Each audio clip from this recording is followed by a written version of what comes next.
after December, every month after that, we lost jobs in the United States. It was the worst day on Wall Street. This could be the most serious recession in decades. We haven't seen anything like this probably since the Great Depression, I think it's fair to say. A lot of their customers are freaked out.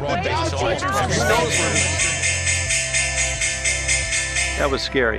That was a really difficult time. We wondered, would we be able to get through it?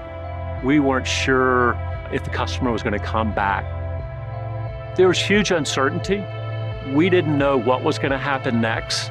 Business entities were failing. We knew that the customer was scared to death. It was a very tough time for everyone involved. What I recall was both Tim and Johnny were like cool hand Luke. They read the book on Never Let Them See You Sweat. We learned a ton during that time period. We were able to flex our expense structure down.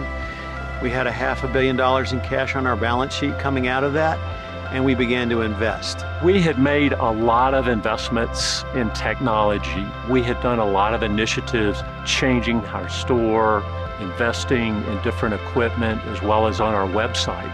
They made an enormous difference that allowed the company to come out even stronger after the downturn. We used to say in the boardroom that Tim and Johnny made it look so easy that we weren't sure we had a full appreciation for the magnitude of what they did in that business. I think I described their leadership during that time in the same way I would describe their leadership during times where business was really, really good.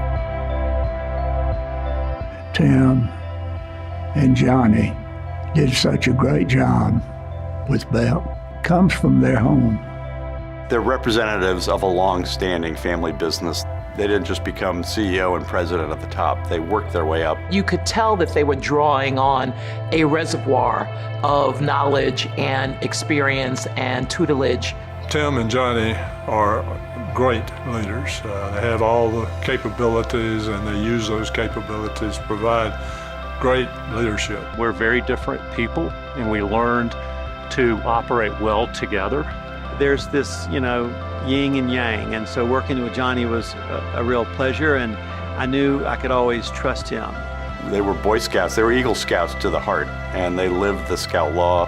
A Scout is trustworthy, loyal, helpful, friendly, courteous, kind, obedient, cheerful, thrifty, brave, clean, and reverent. That was really Tim and Johnny to the core. Of course, they ran a very successful company, but they're so committed to people.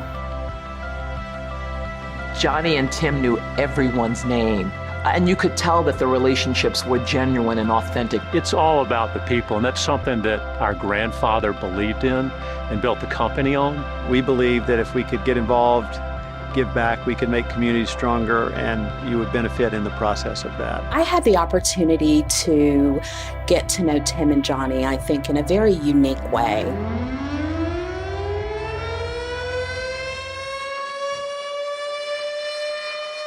In 2011, there was a tornado that went through the community of Tuscaloosa. Our building was physically hit, so it was a really, really sad story.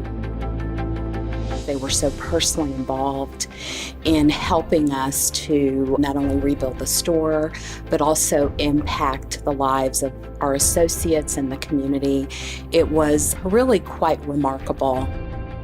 I think they've put a kind of a dent in the ozone. Talk about, hometown, family, done good. They just continued that legacy. Their legacy was how they truly changed so many people's lives for the better. Their legacy will continue to be felt through some of the significant contributions of the Belk Foundation. Now that I am out of Belk, I've come up with the concept of a third, a third, a third, and so I hope to do a third in community building. It'll be with the Belk Foundation. The other third would be investing in other young people as a mentor in a for-profit basis. And then I have this concept of faith, family, and friends. I'm excited about this next chapter and taking some time to think about what will I do. And one of the things is converting a farm to organic. We want to build something that can be meaningful to our family. I guess when I think about the direction that they're taking in their lives now, I think they're just always incredibly dedicated to whatever they're doing. I think they do it with a level of excellence. Once they put their heart and mind into it, I mean, farming and nonprofit is not going to be the same as a result of their involvement. So whoever gets them is going to be very, very lucky. It would not surprise me at all that their very different ventures become successful, because I think it's just who they are.